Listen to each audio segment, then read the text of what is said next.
नमस्कार सभी दर्शकों का स्वागत है हमारे चैनल में। बिहार चुनाव के बाद अब एसआईआर होगा वेस्ट बंगाल में, तमिलनाडु में और बाकी सारे राज्यों में जो आई थिंक 11-12 स्टेट्स में होने की जो घोषणा की है इलेक्शन कमीशन ने। लेकिन तमिलनाडु स्पेशली और वेस्ट बंगाल इन्होंने एसआईआर के खिलाफ जो केस दायर की है सुप्रीम कोर्ट में उसको देखते हुए ही आज हम चर्चा करेंगे। यहाँ पर सुप्रीम कोर्ट में जो उनकी तरफ से केस लड़ रहे हैं वो जाने-माने सबको मालूम है कपिल सिब्बल जी और उनके जो आर्गुमेंट्स चल रहे हैं वो देखते हुए ऐसा लगता है कि कैसे एसआईआर को प्रोटेस्ट करते हुए ये 2 प्रमुख राज्य सामने आ रहे हैं। तो इसके बारे में हम चर्चा करेंगे और हमने आमंत्रित किया है हमारे विशेष अतिथि राजकीय क्षेत्र में जिनका बहुत निरीक्षण होता है, जिनको हम पॉलिटिकल एनालिस्ट कहते हैं देवेंद्र कुमार सर, जिनका अपना खुद का चैनल है और वो भारत की बात अपने चैनल के माध्यम से करते हैं। सर आपका स्वागत है। जी, आपका भी बहुत-बहुत स्वागत है वर्षा जी और धन्यवाद। वंदे मातरम। यस, वंदे मातरम। सर आपने भी वो पढ़ा हुआ जिस तरह की आर्गुमेंट्स चल रही है तमिलनाडु और वेस्ट बंगाल ये दोनों राज्यों ने एसआईआर के खिलाफ जो केस दायर की है वो। देखिए अभी प्रश्न यहाँ पर जो उठते हैं वो ये हैं कि ये पार्टियां एसआईआर के विरुद्ध जा क्यों रही? इनको डर क्या है? यस, इनके डर का कारण क्या है? यस, तो बड़ी बात ये है कि कहीं न कहीं इनको ये लग रहा है कि एसआईआर के माध्यम से कुछ उनके जो वोटर हैं, हुँ, जो कहीं न कहीं उन्होंने कुछ किया हुआ है, राइट, वो निकल जाएगा। खास करके बंगाल की बात बताएँ, तो बंगाल तो पूरा भारत जानता है कि बंगाल में किस प्रकार से बांग्लादेशी मुस्लिम घुसपैठिए अ, आते हैं, वहाँ पर वो अपना वोटर आईडी बनवाते हैं, आधार कार्ड बनवाते हैं, राशन कार्ड बनवा लेते हैं। ऐसा पूरा एक बड़ा-सा स्कैम भी सीबीआई ने पकड़ा भी था। एनआईए भी इसकी जाँच में जुटी। यस सर, तो ये कुछ नई बात नहीं। घुसपैठिए जो हैं, वो स्वाभाविक रूप से वो जो सत्ता में वहाँ पर रहता है, उसके समर्थन में वोट करते हैं। क्योंकि जिन्होंने इनको ये इल्लीगल पहचान पत्र जिन्होंने दिलवाए, तो स्वाभाविक रूप से वो उन्हीं के समर्थन में वोट करेंगे। राइट सर, अब इनकी समस्या ये है कि अगर एसआईआर होता है, तो राइट, ऐसे जो वोटर हैं, जो इल्लीगल हैं, यस, जिन्होंने जो 2002 के पहले नहीं थे और 2002 के बाद आए हैं, राइट, तो वो आए हैं तो स्वाभाविक रूप से कहीं न कहीं तो उनका वोट होता होगा। यस सर, बिल्कुल, अगर नए वोटर हैं, 2002 के बाद ही जो प्रथम बार भारत के वोटर बने हैं, ऐसे जो नए वोटर हैं, जिसे आजकल जेन ज़ी कहते हैं, तो अगर वो वोटर हैं तो स्वाभाविक रूप से उनके कोई न कोई तो संबंधी वोटर रहे होंगे। वो हुँ, नए हुँ, वोटर जो हैं उनके माता-पिता, दादा-दादी या कोई तो भारत का वोटर रहा होगा।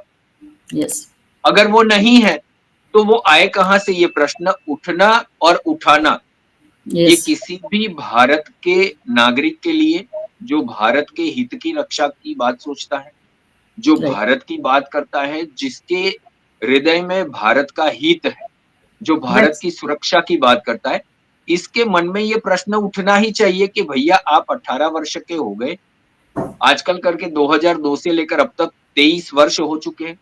आप 2002 की वोटर लिस्ट में नहीं थे, तो आपके कौन थे जो वोटर लिस्ट में थे? बराबर, अगर आप आए हो, तो कहीं न कहीं भारत के ही किसी न किसी छोर पर, किसी न किसी कोने में आपने वोट किया होगा, तो यस, वो दस्तावेज़ दिखाइए।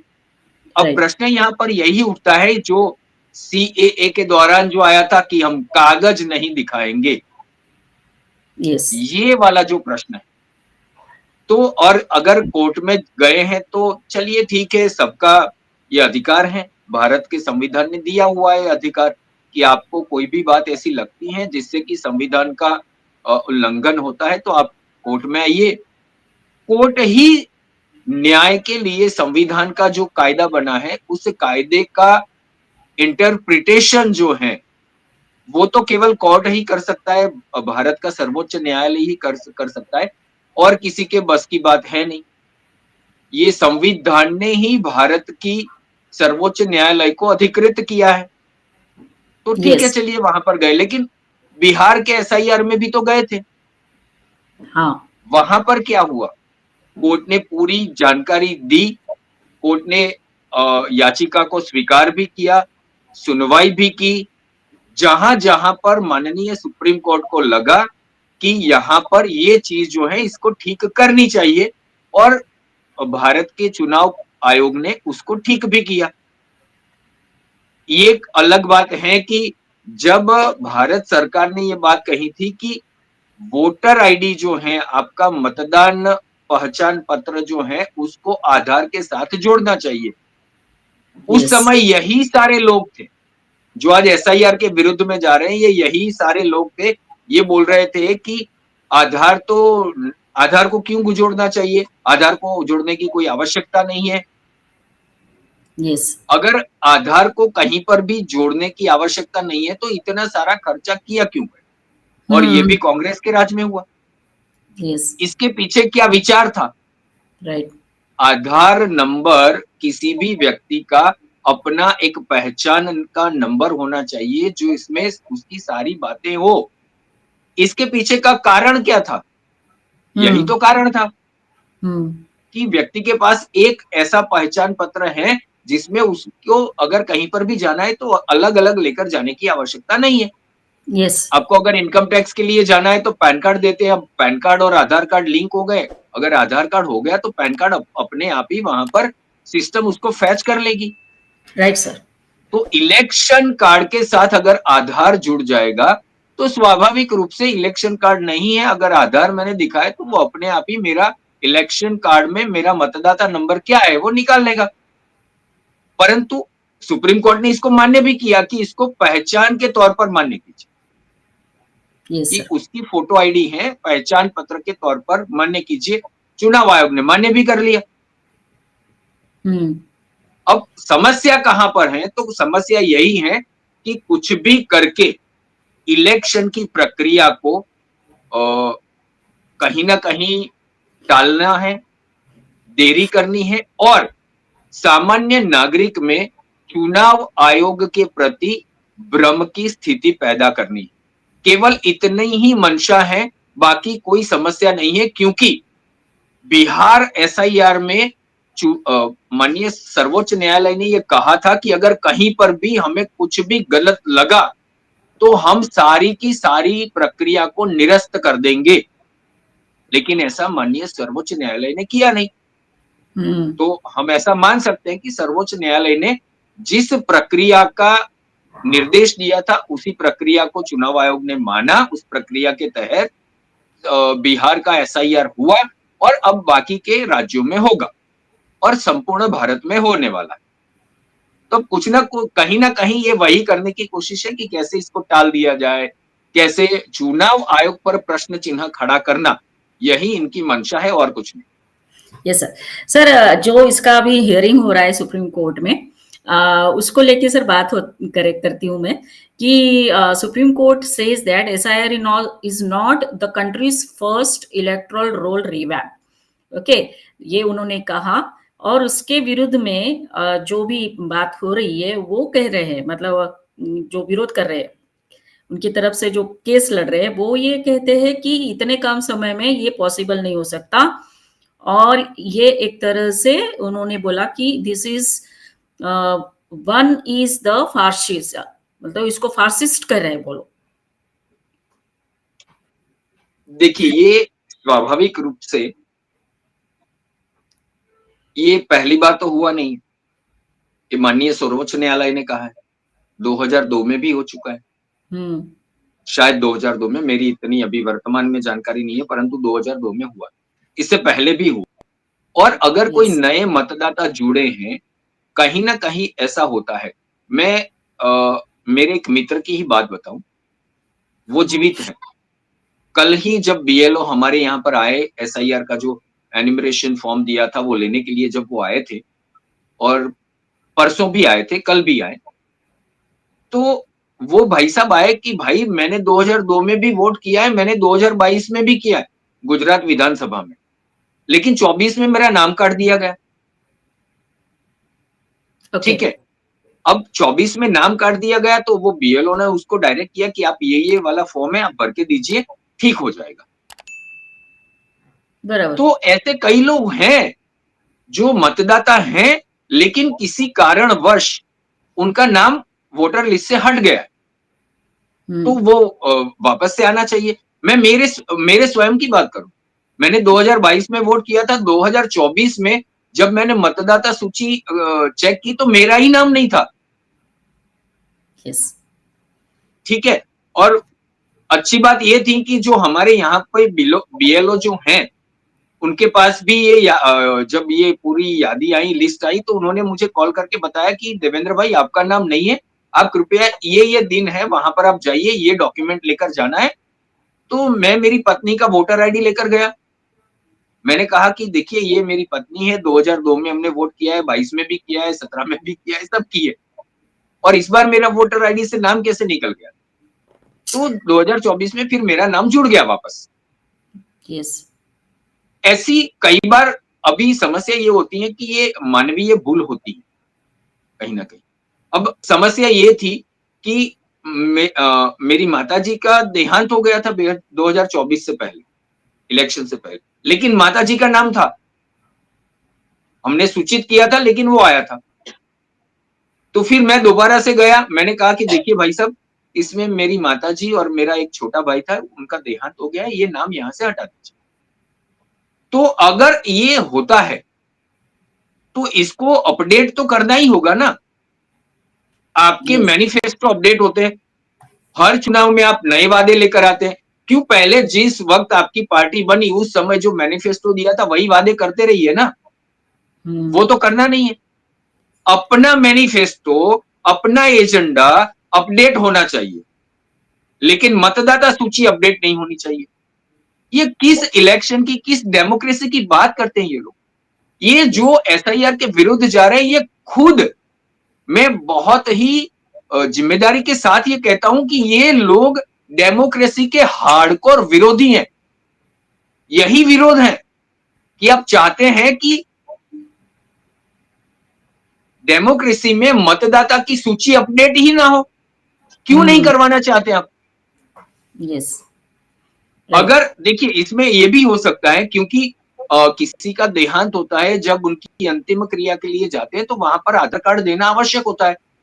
अगर इलेक्शन कार्ड आधार कार्ड से जुड़ जाएगा और एक प्रक्रिया अपडेट की ऑटोमेशन पे रहेगी, तो अपने आप ही जिनका देहांत हो गया है वहां से वो डेटा फैच करके वहां से वो नाम डिलीट हो सकते हैं। यस। अगर किसी का जन्म हुआ, नया मतदाता वो 18 साल बनने वाला है, तो उसका जब आधार रजिस्टर्ड होगा, तो जैसे ही 18 वर्ष का होगा, उनको ऐसी प्रक्रिया निश्चित हो सकती है कि उनके घर पे 18 वर्ष पूर्ण हुए, उनके घर पे इलेक्शन कार्ड पहुंच जाए। हुँ। अगर यस। कोई व्यक्ति आधार कार्ड में अपना पता बदलवाता है कि ये मेरा पता नहीं है, और वो उनका बूथ अगर चेंज हो जाता है, उनका वार्ड चेंज हो गया, उनकी विधानसभा चेंज हो गई, उनकी लोकसभा सीट चेंज हो गई, तो वो अपने आप ही वो मतदाता एक ही बार वोट कर पाए। लोकसभा का इलेक्शन हो, विधानसभा का हो, या म्युनिसिपल कॉर्पोरेशन का हो, या डिस्ट्रिक्ट जिला पंचायत या तहसील पंचायत का हो, तो वो एक बार वोट कर पाए। अगर वहां से उनका पता बदल गया, कहीं और हो गया, तो वो वोट वहां पर ही जाना चाहिए। आज वही लोग ये जो इनका करते हैं, जैसे वो मोहम्मद जुबैर हो गया, वो ऑल्टर न्यूज वाले, ठीक है, वो एक तो फेक वीडियो चलाते हैं। 3 मिनट का वीडियो होता है, अंत में वो लोग क्लैरिफिकेशन देते हैं कि ये फेक वीडियो है। अरे भाई साहब, 3 मिनट सुनता कौन है? आपने 3 मिनट का एक फेक वीडियो चला दिया और अंत में क्लैरिफिकेशन दे रहे हो कि ये फेक वीडियो। पहले देना चाहिए कि ये जो वीडियो आपके पास आया है ये फेक है, देख लीजिए क्या आपके पास ये आया है। 2 बार रखिए ना, आगे और पीछे दोनों बार रखिए।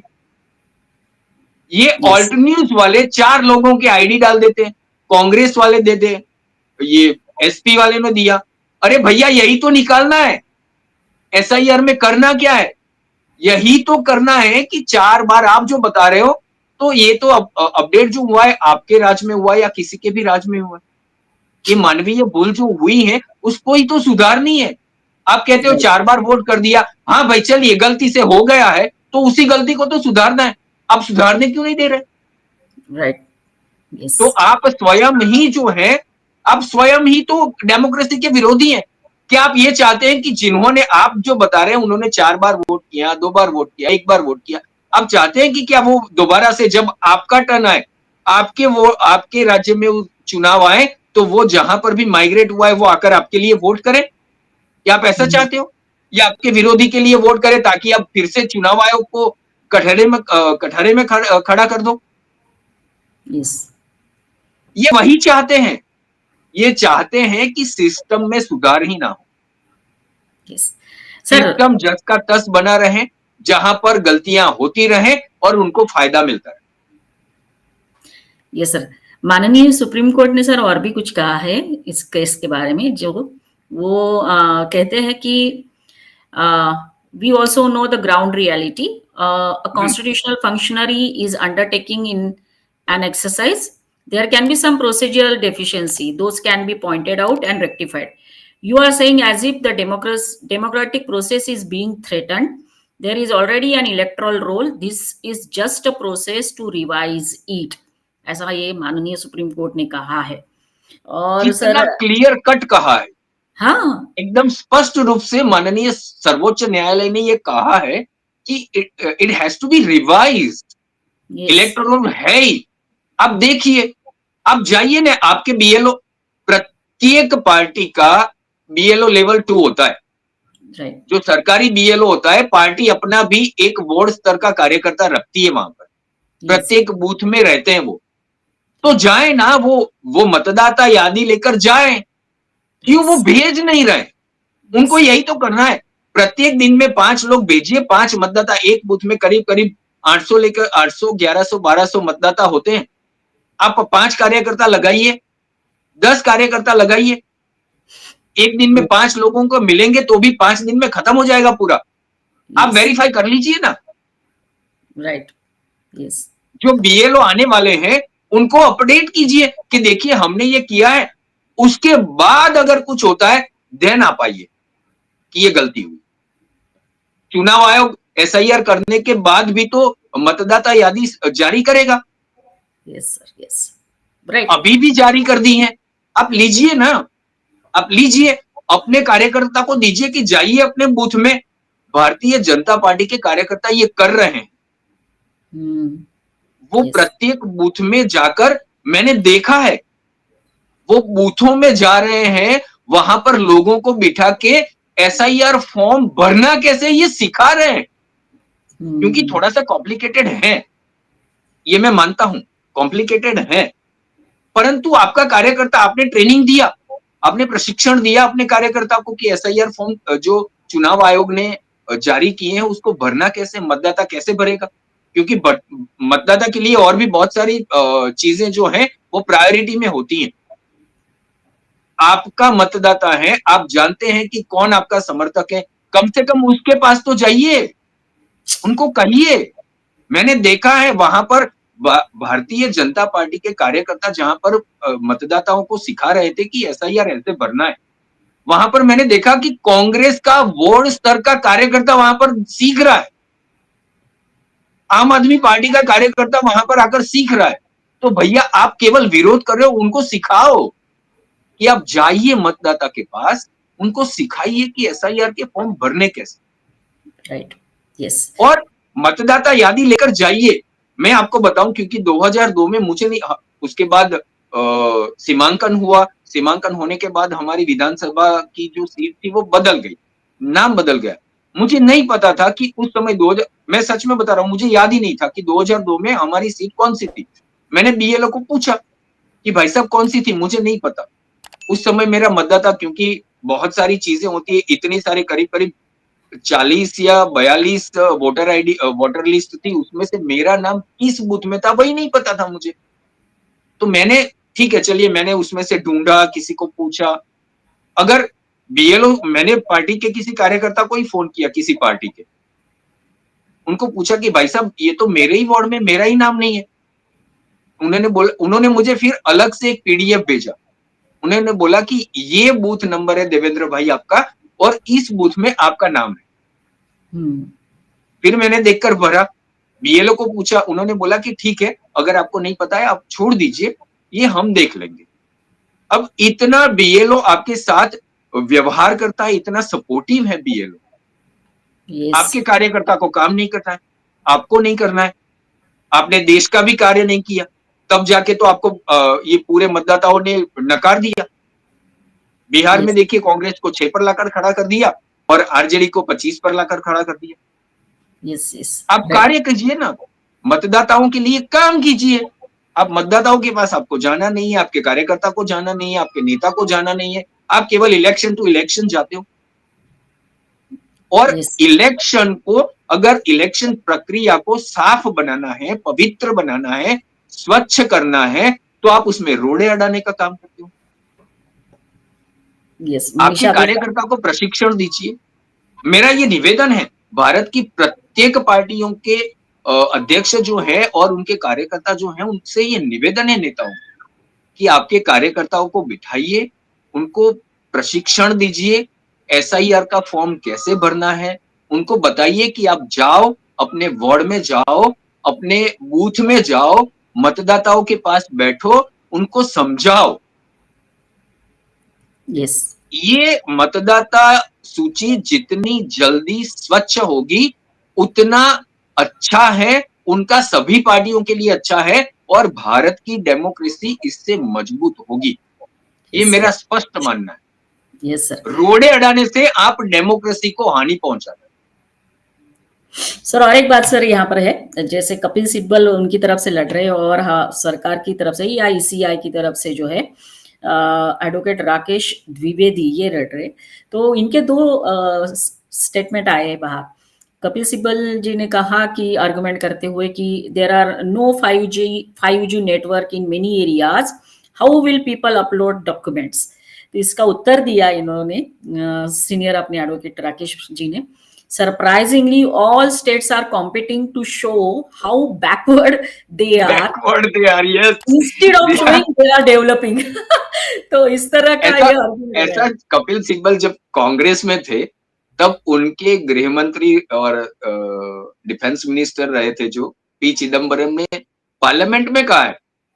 आपको याद होगा जब ये ऑनलाइन की सारी बातें आई, यस, ठीक है, यस, तो उन्होंने बोला था कि कहीं पर वो मशीन नहीं है, नेटवर्क नहीं है, तो भाई साहब आपने आपने कुछ नहीं किया या आपने स्वीकार कर लिया। राइट, ये तो राइट। हमने नहीं किया कुछ देश की प्रगति के लिए, देश के विकास के लिए हमने कुछ नहीं किया, ये स्वीकारोक्ति है इनकी।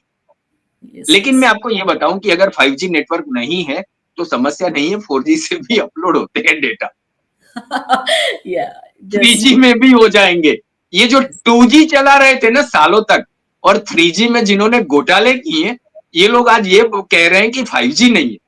Yes, right Kapil sir. Sibal उसी मिनिस्ट्री में थे जिस मिनिस्ट्री में 3G के घोटाले हुए। ये हाँ आज सर। 5G की बात कर रहे हैं।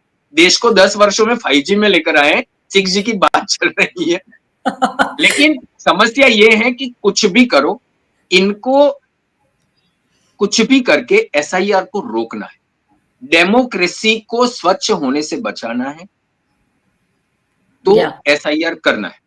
राइट, यस, ये कुछ भी करके डेमोक्रेसी को बचाना नहीं चाहते।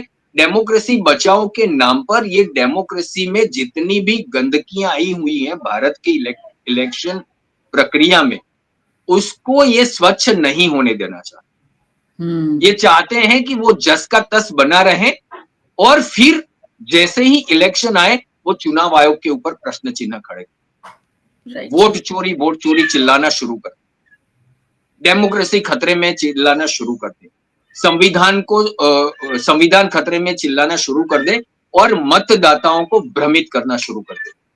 Yes, yes sir. तो आपने सर ये बताया कि किस तरह से एसआईआर की प्रक्रिया होती है और कहाँ-कहाँ हो रही है और कैसी-कैसी हो सकती है, हो रही है। इसके बावजूद जो वेस्ट बंगाल की सरकार है और तमिलनाडु की सरकार है, वो केस लड़ रही है सुप्रीम कोर्ट में, जो आने वाले समय में हमें पता चलेगा क्या होगा सुप्रीम कोर्ट में। आप सर फिर वेस्ट से बंगाल का मैं आपको बता दूं, मैं आश्वस्त हूं कि ममता जी कुछ भी करेंगी इलेक्शन में, जहां पर आज भी खून बहता है, हुँ, ईवीएम लेकर भाग जाते हैं। ज्यादातर वो जो हमने पिछली बार भी देखा था, ईवीएम लेकर लोग भाग गए थे। यस, मतदाताओं यस। को वोट नहीं करने दिया जाता। ओपोजिशन की पार्टी को, ओपोजिशन में जो पार्टी है, भाजपा है और बाकी सारी जो पार्टियां, उनके कार्यकर्ताओं को मारा जा रहा है। ये बंगाल का चित्र है। और ममता बनर्जी ने जो बंगाल का चरित्र बनाया वो ये है। ये बंगाल नहीं है, बंगाल रविंद्रनाथ ठाकुर का है, बंगाल बंकिम चंद्र चट्टोपाध्याय का है। Yes, right. Yes sir. लेकिन ये ममता बनर्जी कुछ भी किसी भी हद तक जाएगी कि एसआईआर को कैसे रोका जाए। ये हो सकता है कि अगर एसआईआर करने जब बीएलओ जाएं तो बीएलओ के ऊपर हमले भी हो। ऐसा बंगाल में होने के पूरे चांसेस, सो यस, पूरे चांसेस हैं। Yes. So thank you sir very much, आप जुड़े हमारे साथ और ये देखते हैं अभी क्या डिसीजन आएगा। लेकिन हम सभी दर्शकों को कहेंगे कि हमारा ये वीडियो ज़रूर देखिए, लाइक करिए, कमेंट करिए, शेयर करिए और हमारे चैनल को जिन्होंने अभी तक सब्सक्राइब नहीं किया है वो ज़रूर सब्सक्राइब करिए। अगले वीडियो में सर फिर मिलेंगे नए टॉपिक के साथ, तब तक के लिए धन्यवाद। जय हिंद, वंदे मातरम। धन्यवाद आपका भी। जय हिंद, वंदे मातरम। Thank you sir.